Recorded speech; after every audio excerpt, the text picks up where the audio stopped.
Suspense. And the producer of radio's outstanding theater of thrills, the master of mystery and adventure, William N. Robeson. It has been more than 60 years since a New England lady named Charlotte Perkins Gilman wrote a story called The Yellow Wallpaper. Since then, this tale of almost unbearable horror has firmly established itself as one of American literature's greatest tales of terror, ranked by the aficionados of the macabre, along with The Telltale Heart and The Pit and the Pendulum of Edgar Allan Poe. When you combine such a great story with the great talent of the First Lady of Suspense, Miss Agnes Moorehead, you may be sure of an uneasy and unsettling half hour. Turn down the lights, then, and listen. Turn down the lights so you can't see the pattern of your wallpaper, as Agnes Moorehead stars in The Yellow Wallpaper, which begins in exactly 1 minute. Smoke Kent, smoke Kent, smoke Kent with the micronite filter. It is the mild cigarette. It's got the freshest, cleanest taste yet. It is the mild Kent cigarette. Smoke Kent with the micronite filter.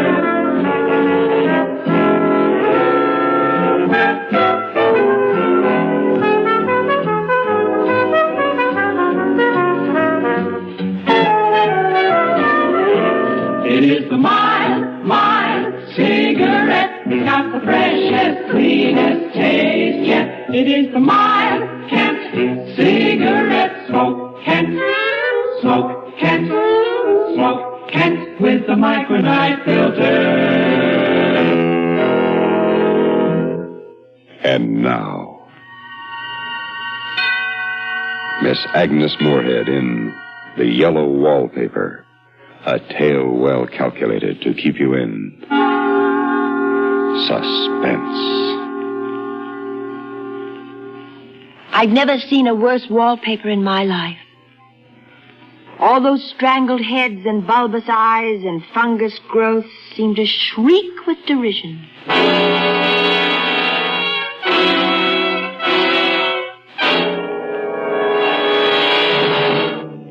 When we came to this house, the minute I saw it, I made up my mind secretly to start writing again, in spite of them. But I don't dare let John know I'm keeping this journal. It's difficult being married to a doctor. John's an excellent doctor, I'm sure, but he's so inconsistent about me. He says I'm not really sick, that I'm only a little run down from caring for the baby, that I have a temporary nervous depression, and so he forbids me to write a word. But writing is such a relief to my mind. I can write down things, tell things here that... No, John says I'm not to brood about those things. I confess they make me feel badly, so I'll only write about the house. I saw it for the first time today, the most beautiful place. John rented it for the summer, and we drove up today, a perfect June morning. The bay and the white sails and people already in swimming. And then the shaded lane and the old-fashioned flower garden and the gnarly trees and the house. The house standing alone in the summer stillness. I could never tell John, but you know the house spoke to me. It was only because he rattled on so that I couldn't hear what it said. Reminded me of those English places you read about. And at only $200 a month. Gardener's cottage and everything. Hedges and walls and gates that lock, and there's a ghostliness. Remember, I rented it just for you, and you're going to let Jenny do all the work while you live the life of Riley. Do you like it, darling? Do you? Yes. Yes, it's lovely, but strange, as though it might be haunted. Darling, you've got that look on your face again, that dopey look. Well, Jenny's home. There's a station wagon. And if I know my dear sister, she's already turned the place inside out and cleaned it top to bottom. John, is it haunted, do you think? What? The house? Yes. At $200 a month? That's asking too much of fate. Come on. Hop out. Then why is it rented so cheaply, and why hasn't anyone lived in it for such a long time? I'd call it luck if I believed in luck. There is something strange about the house. I feel it. Now, stop imagining things. I'm not imagining. One reason I don't get well is that you don't believe me. You don't even believe I'm sick. You tell my friends and relatives I've heard you that there's nothing wrong with me. There isn't anything wrong with you. Oh, John. I'm sorry. Don't cry. Come along. Let's go inside. So I came into this house in tears. It was wrong. It was all wrong. Maybe the house saw me crying. Or this room. I got so unreasonably angry with John. I shouldn't, I know. He's so careful and loving, and I repay him so badly. I should control myself. At least in front of him. But it makes me so tired not to show what I feel. My sister-in-law, Jenny, met us at the door. Naturally, she saw I'd been crying, but shook pains to ignore it. Well, hello. You two are early. You must have started at the crack of dawn. How was the trip? Made it in less than 2 hours. They're alike as peas in a pod, Jenny and John, both efficient and kind. How did you bear up, pet? Very well, thank you, Jenny. I must say you look very well. Both kind and both somehow cruel, but I don't really think that. You're in time for lunch. I bought a flounder down at the wharf and cooked it with capers and cream. Sound good? Wonderful, Jenny. May I see the house first? The whole grand tour? Pet, the flounder will be cooked to death. Well, at least my room. Our room. All right, if you insist. If the fish is spoiled, don't blame me. Why would I blame her? Whose room is this, Jenny? Yours? Yes. It's small, but it's near the door and the telephone. Oh, John? John, look, let's take this one for you and me. I love those roses over the window. I've already put your things upstairs, Pet. A little porch and such pretty old-fashioned chintz hanging. You like the room upstairs. You can see there's not room for 2 beds. And I won't hear of being in separate rooms. John and I talked it over. The room at the top of the house has so many windows. And you must absorb lots of fresh air, darling, to get back your appetite. They smother me with concern. They crush me with kindness. Come along, there's a good girl. All right. You know what's best. Oh, you'll like the nursery. It's got loads of sunshine. Up the steep, narrow stairs. 2 stories up to the very top of the house. I told myself over and over I mustn't be angry. They mean so well for me. But I'm not to have thoughts or feelings, likes or dislikes. I'm to do what they say because they know what's best. I'm not to cry. I'm not to have dreams or fancies. Up the steep, winding stairs to the top. There's a gate at the top that locks. I wonder why. And beyond the gate is the nursery room. This room. It is big and airy. Nearly a whole floor with windows that look every way. They say it was a nursery. But what was it, really? Open them all, Jenny. Wide. Well, darling? Why are the windows barred? Well, that's for little children, otherwise it wouldn't be safe. Yes. Children climb around so, don't they? What are those rings and things in the wall? Oh? Oh, I expect they made it into a gymnasium when the children were older. A sort of playroom. How they must have hated the wallpaper. They were rough on it, that's for sure. The way they've torn it off in patches. I don't blame them. It's hideous. Oh, who wants to look at wallpaper with this view? You can see the whole bay. It's a revolting color. It's unclean. It's such a sickish yellow there where the sun's faded in. Now, darling, you must be hungry. I know you're tired. I'm not tired. Why do you both act this way? I say the wallpaper's ugly and you look at each other. Your eyes shuffle back and forth and suddenly you both act as though I'd lost my... Darling, that was something we weren't going to say. Be a good girl, Pet. We don't act anyway. We only want you not to worry. We want you to be well. It's true. That's all they want. John laughs at me, of course, but one expects that in marriage, and he says I have foolish fancies, and he sometimes can talk them away, but not this time. No matter what he says. It's a smoldering, sulphurous, unclean, hideous wallpaper. No wonder the children scratched at it and stripped it down. No wonder they gouged the plaster with their little fingernails. No wonder they hated it. I hate it myself. Somehow I feel it hates me.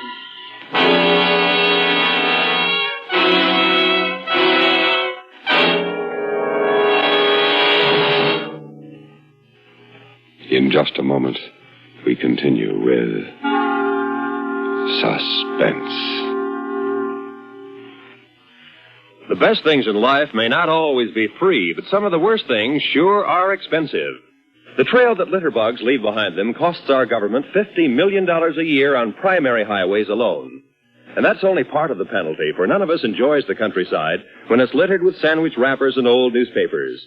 Every year, thousands of Americans sustain injuries from broken bottles, rusty beer cans, and other objects thoughtlessly cast out on the highway.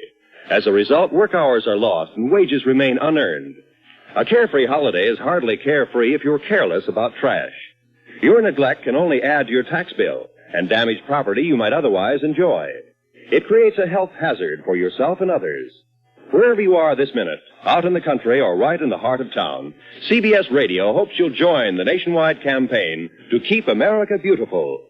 There's no membership card, no dues. All it takes to join is the resolve to keep America beautiful by keeping litter off streets and highways. And now, we continue with the second act of The Yellow Wallpaper, starring Miss Agnes Moorehead. A tale well calculated to keep you in suspense.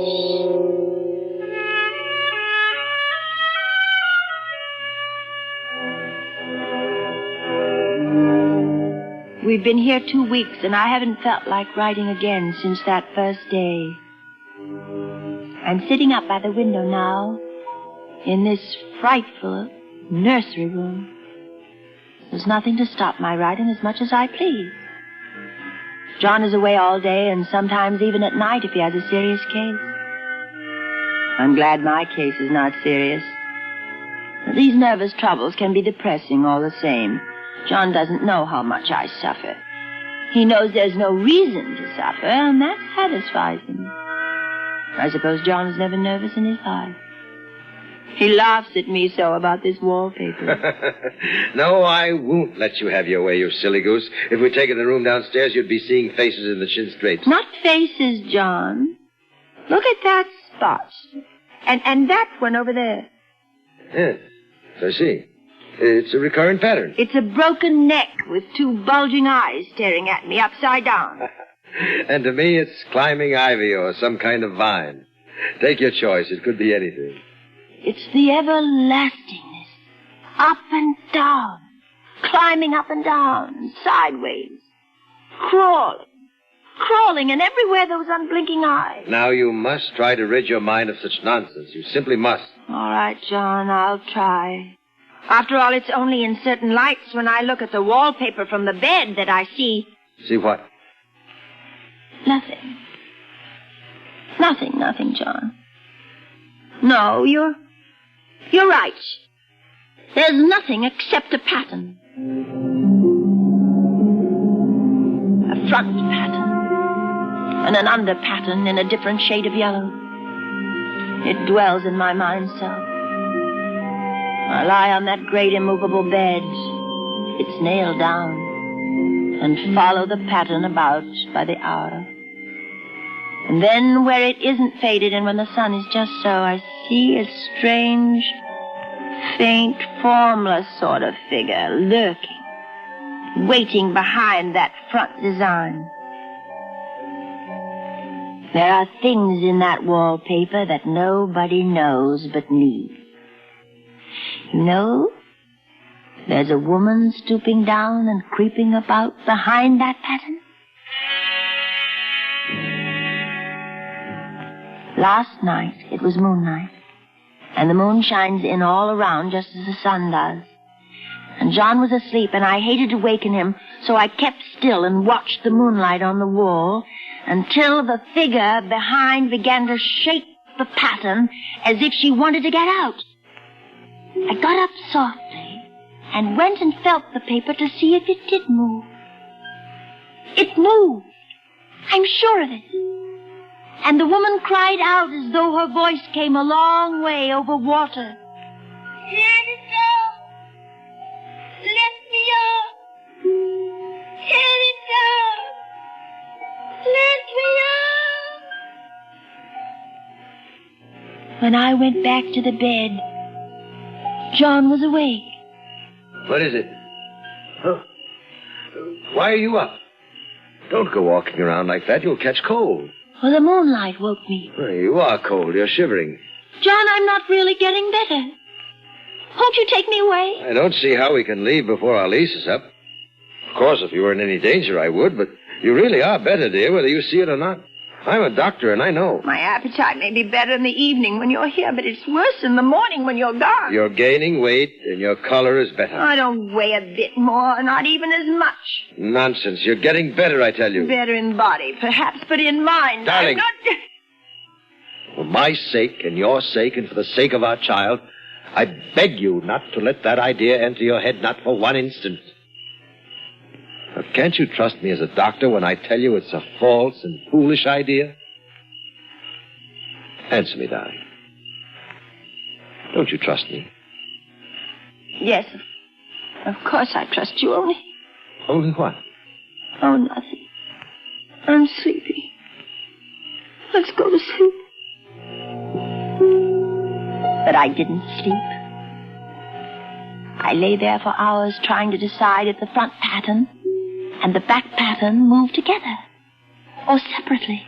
No, there's no question about it. In the moonlight, the front pattern becomes bars.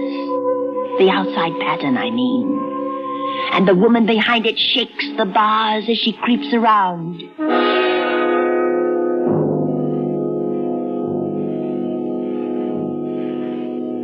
I like this room now.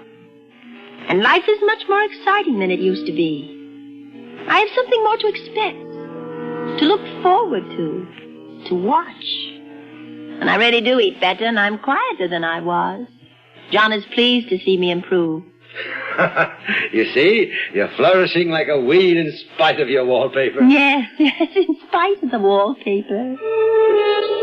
In spite of it. Because of it.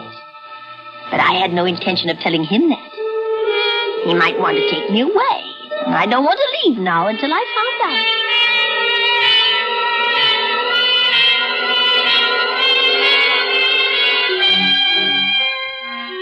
There's a very funny mark on the wall low down near the mopboard.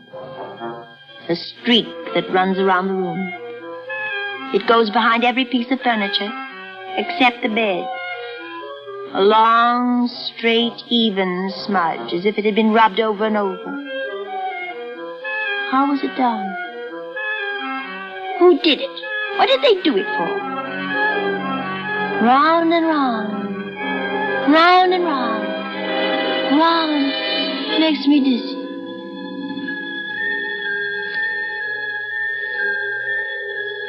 I've really discovered something at last. There are a great many women behind the pattern, and sometimes only one. And she creeps around fast, and her creeping shakes the pattern. She's trying to climb through and can't because the pattern strangles everything. But she does get out in the daytime. I know because I've seen her. When a car comes, she hides in the blackberry vines. I'd hide too. I always lock the door when I creep by daylight.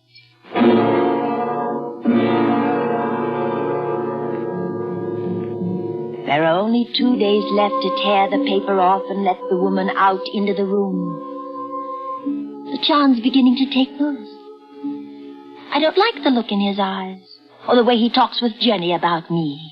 I overheard them. She isn't sleeping nights, so she's quiet, but I know she's awake. It's no wonder. She sleeps the whole blessed day. Maybe I ought to call in another doctor. It's just stubbornness, John. She's determined to prove you wrong. I suppose you're right. Maybe a sanitarium would be... Oh, Riley. Hello, Pet. How you creep about. That's a funny thing to say, Jenny. It isn't I who creeps. Jenny says you stay in your room too much. You don't take your exercise. You tell me to rest and take exercise. I can't do both. As though I can't see through them. Well, tomorrow's our last day here. We'll talk about exercise when I get you back to town. I'll have to rouse you out of bed pretty early, Pet. Some of that furniture up there belongs downstairs. The movers will be here at 9. Maybe you'll sleep upstairs tonight, Jenny, so you won't be alone, darling. You won't be here tonight, John. Not till tomorrow evening. I have a difficult case at the hospital. And if you're going to feel lonesome... Oh, no, Jenny. I'll rest better alone. I'm sure of it. Thank you all the same. They think they're so clever. I won't be alone a bit. As soon as the moon shone in, the poor thing began to crawl and shake the pattern. I ran to help her. I pulled and she shook. I shook and she pulled, and by morning we'd peeled off yards and yards of that paper. A strip about as high as my head and half around the room. When Jenny came up in the morning, she looked at the wall in amazement. What in the world? You know what I did? You know why I did it, Jenny? Just to spite the vicious thing. Why are you so surprised? I'm not. I wouldn't mind doing it myself. But you mustn't. She wouldn't mind doing it. Now, why don't you come downstairs and lie down? It'll be dreary up here once they take the furniture out. Well, they can't take the bed out. It's nailed down, you know. I like it here. It'll be quiet and empty and clean. But you'll sleep downstairs tonight when John gets home. Oh, yes. Yes, when John gets home. How she betrayed herself. She wouldn't mind doing it. But I'm here and no person touches this paper but me. I've locked the door and thrown the key down into the front park. I don't want anybody to come in till John gets home. I want to surprise him. And I've got a rope up here. Even Jenny doesn't know that. If the woman gets out from behind the pattern and tries to run away, I can tie her securely to one of the rings in the wall.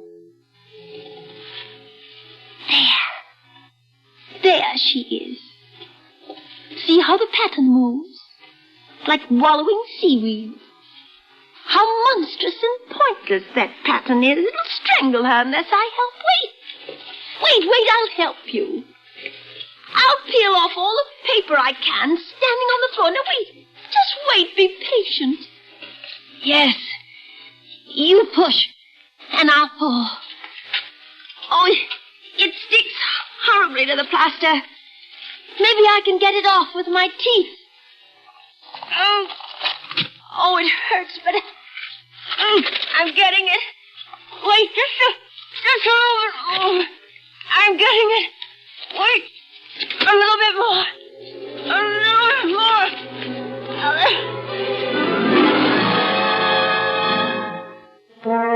I wonder if they all came out of the wallpaper as I did. I think they did. But I have you securely tied by my rope. You'll never get away. But I don't want to get away.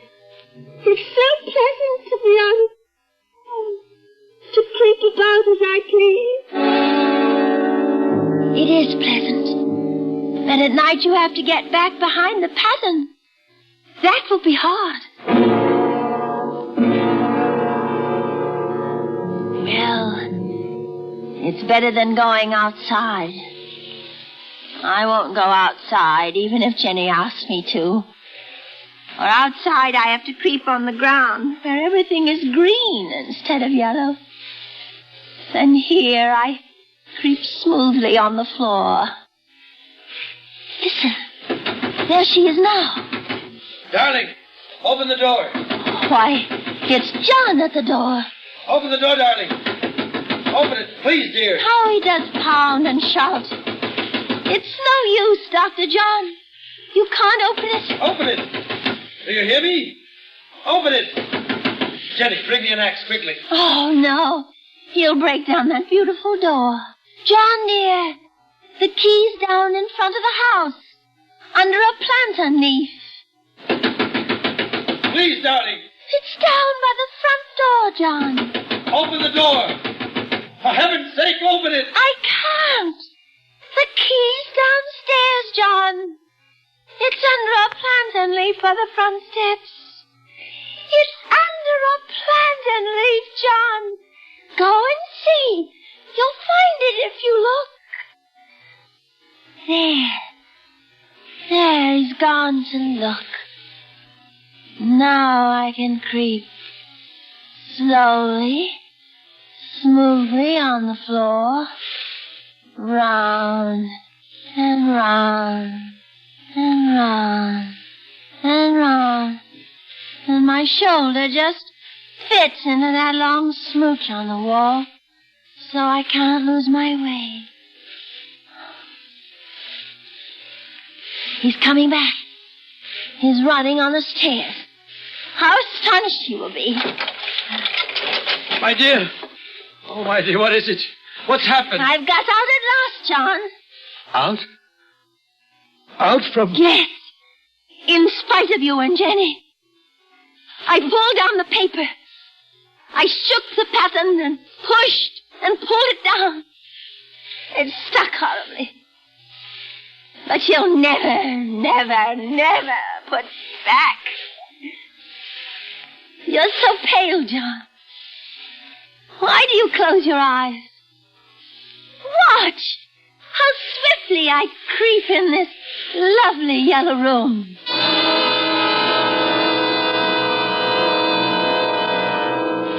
Fainted. Why should that man have fainted? But he did. And right in my path by the wall. So that I have to creep over him every time. Round and round and round and round and round. Round.